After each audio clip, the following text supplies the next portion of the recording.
fire broke out in the air conditioning duct in the roof of the section in the complex which houses the computer controlling the Newcastle suburban automatic signalling system. Toxic fumes spread throughout the building, along the alleyway and into another part of the building which houses the train control room and the administrative section. Over 25 staff were evacuated, some suffering minor breathing difficulties. The fire was contained in the one building and alleyway after firing the engine with breathing equipment. Part of the roof was torn away to give firemen access to the blaze. There's now no automatic signalling for Newcastle suburban systems from Woodville Junction to Adamstown, including the marshalling yards and the locomotive depot. Suburban trains are now operating on schedule with minor delays but with flagging. Signalling is being done by a manual system, which has been kept in operation in case of computer breakdown. It's expected some automatic signalling will be restored by Monday to the suburban system. However, north and southbound trains are not affected and are running on schedule. It's not known at this stage how long before full repairs are completed.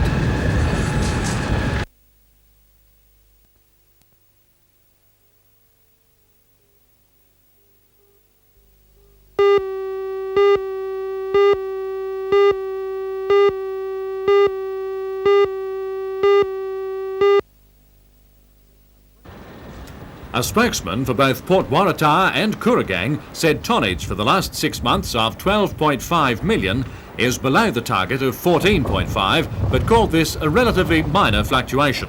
However, since Newcastle sets its pricing charges according to export estimates supplied by shipping companies, the lower export level meant that a price rise was inevitable. The spokesman was quick to point out that while exports are below estimates, they are still up on last year.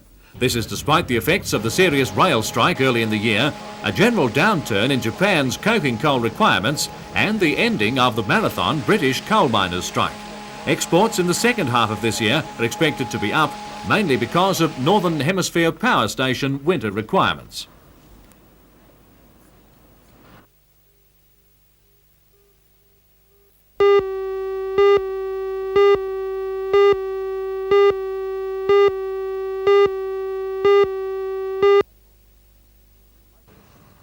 In late August this year, a special function in Newcastle saw the full-scale launch of Stage 1 of the Hunter Life Education Program.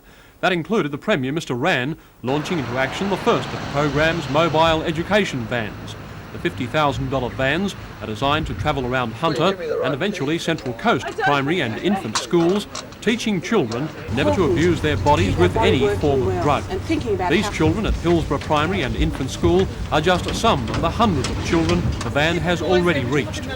Life education teacher Gwen Eve instructs these grades 3 and 4 children in the most basic levels of drug awareness offered by the program. Through the aids of the transparent lighted human body, visual displays and film, the children are taught and encouraged to discuss. The children leave the lesson undoubtedly the wiser. What did you think of the lesson? Well, I thought it was good because you can learn not to smoke and how it can affect your body. Gwen, as I understand it, you're taking a different approach with the different ages. The youngsters, perhaps you're aiming more at not smoking, and as they get older, maybe the harder sorts of drugs.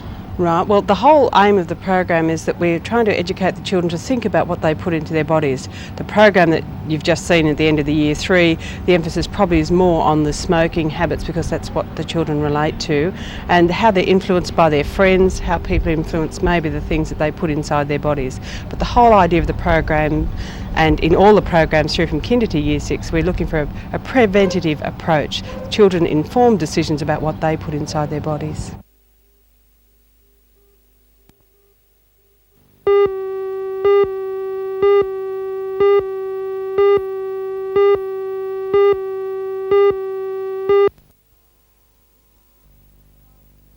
This is the 6th time the award has been given, and Reverend Knopfs joins the company of Robin and Eric Worrell, Peter Ustinov and Spike Milligan.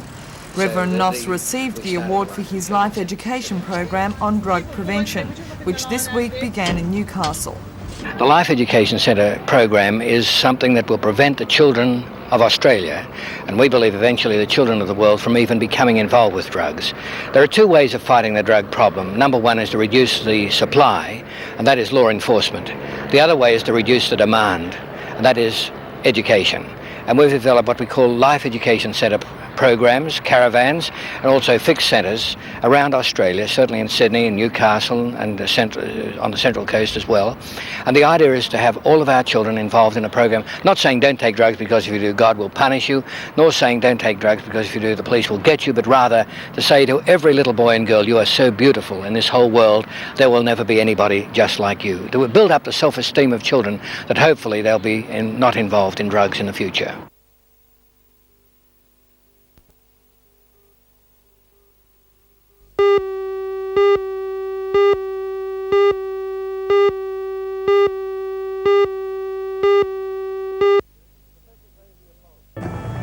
Professor Xavier Ponce, French expert on Australian literature and culture, in Newcastle today to promote a society to create better relations between France and Australia. Details, NBN News, tonight, 6 o'clock. The ACFA began in Paris about 4 years ago.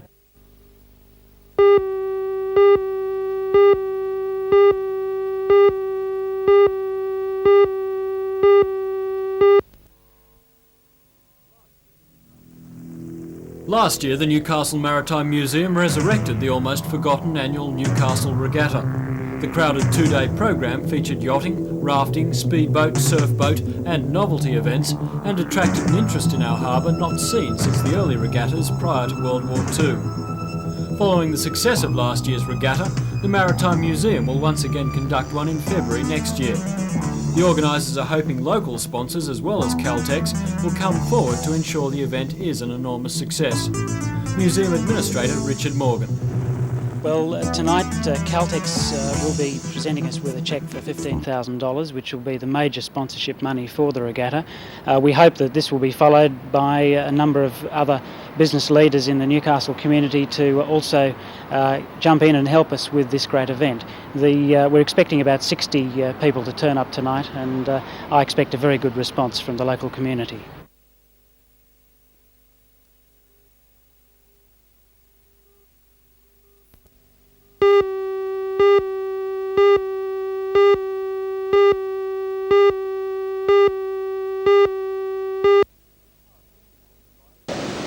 Ask any Malibu rider and they'll tell you there's something about the sport that sets it aside from other forms of surfing. Whatever it is, there must be something in it because the sport is enjoying an enormous resurgence. Many older surfers are dusting off their boards and younger surfers turning away from the short boards to the plank. This weekend, Steel City Malibu Classic has attracted nearly 170 entrants. Jimmy Newburn was Newcastle's first surfing champion, winning the first Matara surfing contest 21 years ago. This weekend, at age 39, he'll be competing again with the same love for the sport as ever. But basically the Malibu board rider has not changed. He still surfs the same way. The younger fellas have their short boards and tear around waves, but the Malibu rider rides with style. He'll cruise on a wave more than rip around like these young fellas do. Jimmy Newburn will be joined this weekend by a host of other former local, Australian and world champions, including California's Rusty Miller and Australian great Nat Young. Contest director Ron Rudder says there are a variety of activities planned this weekend, but fun will be the main aim. There's fellas travelling from a long way away to compete in this contest, but the main emphasis is on having a really good time, socialising. So can people expect to see a lot of the old tricks that people used to do on the big boards? For sure, there'll be a lot of spinners, a lot of headstands, quasimodos, for those that can remember what that is. It'll be a really good weekend. With the Malibu contest this weekend and the Steelworks tournament coming up next month, Newcastle must be establishing itself as one of the major surfing centres in Australia. Yes, it'd have to be. This is the biggest Mal contest since the revival, and following up next month is the Steel International, which is the riches on the tournament. So it would have to put Newcastle in the forefront of the surf city.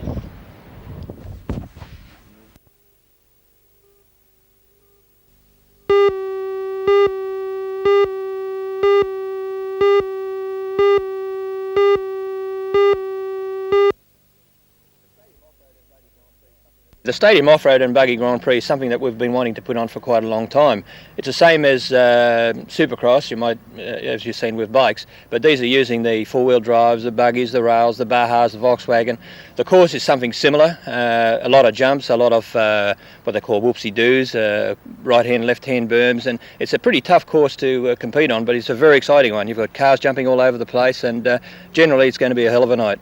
Well, I believe last weekend you gave them a trial run, a bit of practice, and a few of them, as you say, did a few whoopsie-doos, if you like. Yes, in fact, they came down on that particular night to give it the final test. So we've been testing this particular track now for, I'd say 3 weeks, on and off, to get the perfect combination of the jumps. We didn't want anything to destroy the cars, but then again we wanted it to be exciting, very fast and spectacular. And I think we've got just that now. But they did come last Sunday. They practiced on it. They were very happy with it, and we were certainly very enchanted with the track. We think it's perfect. Right. What sort of divisions do you race in this style of racing? Well, there's you've got the different classes in 1600 and over 1600. Then you've got the open division, you've got the sedan division, you've got the four-wheel drive division. They'll be competing in their own class individually, and then combining for the big open race at the end, which is the Grand Prix race over 20 laps.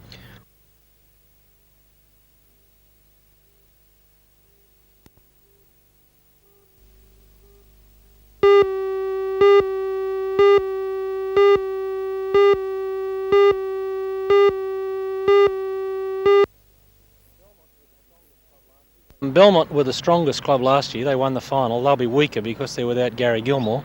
He's a major retirement, isn't he? He's a major loss. He carried their bowling almost single-handedly, and several times he brought in match-winning innings.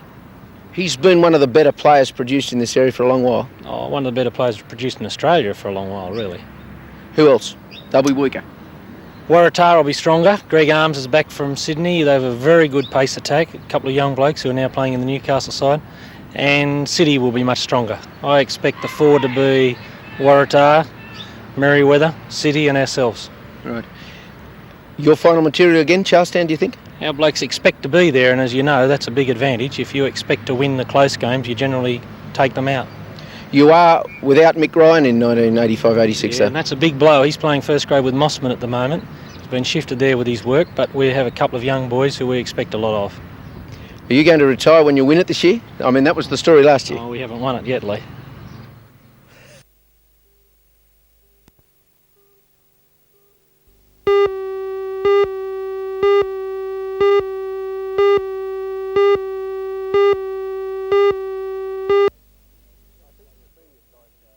I think the senior side, I would expect that they should win it, Lee, but the junior side, much harder for them.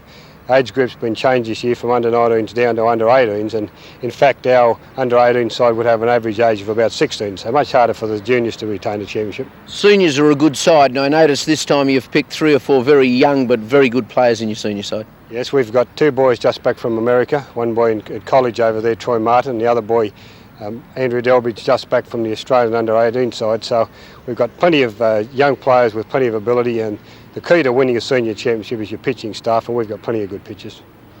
A very strong contingent of teams coming here though, John, isn't there? Yes, 12 teams in 2 divisions in seniors, 6 teams in under-18s, plenty of baseball over 3 days. Yeah, at Mayfield West at the Boomerangs Park and also at Tube Makers, yes, I believe. Boomerang Park and Stevenson Park together on Industrial Drive, and then the 2 grounds at Tube Makers. So we'll be going all day for the 3 days. And the finals on Monday at around about middle of the afternoon? Well, there's 3 finals, the senior A and B and the under-18 starting off at 12 and going right through at the Tube Makers grounds.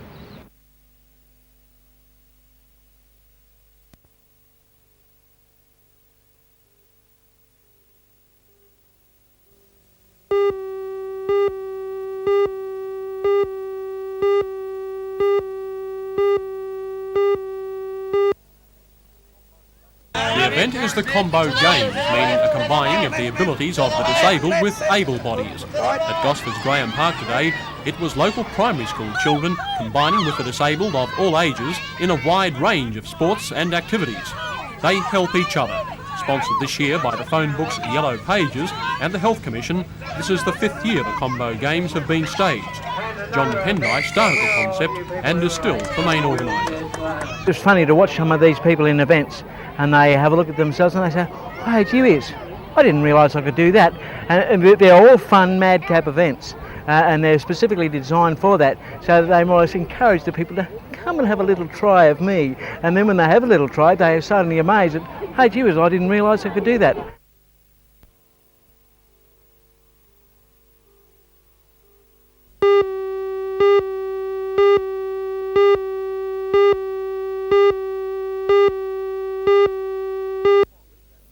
Certainly the longest and maybe the first such full-fledged Western-style news conference ever by any Soviet number one, a Russian newspaper man told us.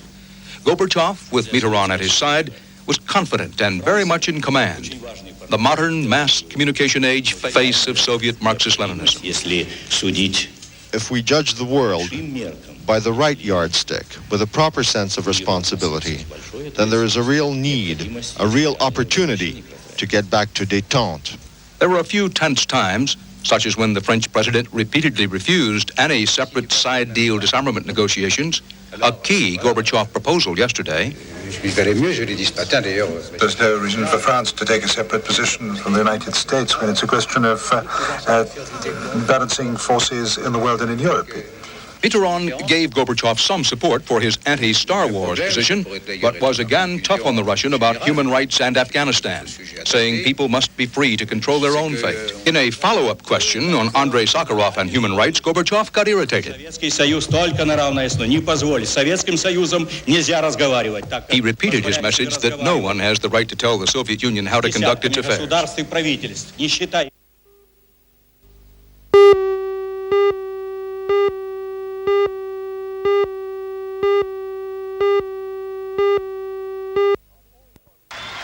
On all fronts today, the response to Gorbachev from Washington was loud and clear. No give on strategic defense or Star Wars. Demands to abandon a program with real potential for strengthening deterrence and enhancing Western security do not deal with the real issue of peace. But on a more earthly level, there is unmistakable concern. At the State Department, the administration mounted a show-and-tell presentation to demonstrate that the Soviets already have an extensive strategic defense program. The impression that there is only one strategic defense program in the world, and it is an American program, is an impression the Soviets have sought to create. As this round of public diplomacy between the superpowers concludes, experts suggest that Gorbachev is trying to exploit differences among Americans as well as to isolate the U.S. from its allies, but they doubt it'll work.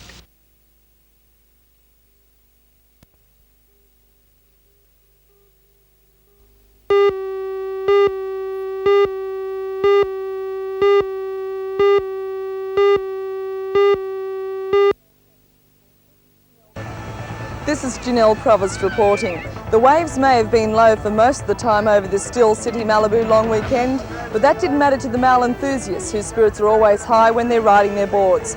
We'll have full details of the finals of the contest held at Bar Beach today on NBN News tonight at 6.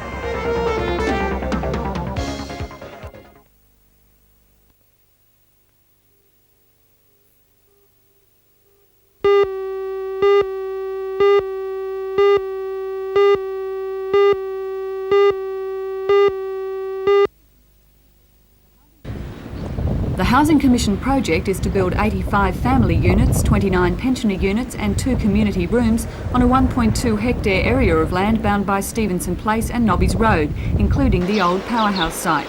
Today, the East End Residents Group met with the Secretary of Trades Hall Council, Peter Barrick, to request a ban on the first stage of the development. Residents argue that the present plans for the project differ radically from the first proposed development.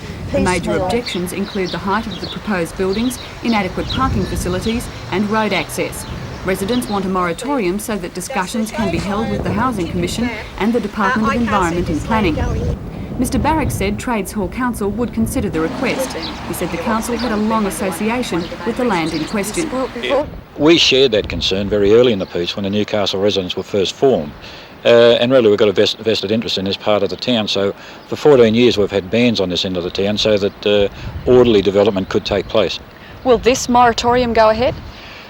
I don't know. It's got to go back to the unions who would have the responsibility for imposing such bans. Our role is one of coordination. We'll certainly be calling those unions together to let them have a look at what the residents have presented to us here this morning, and they'll make a decision based on the evidence before them.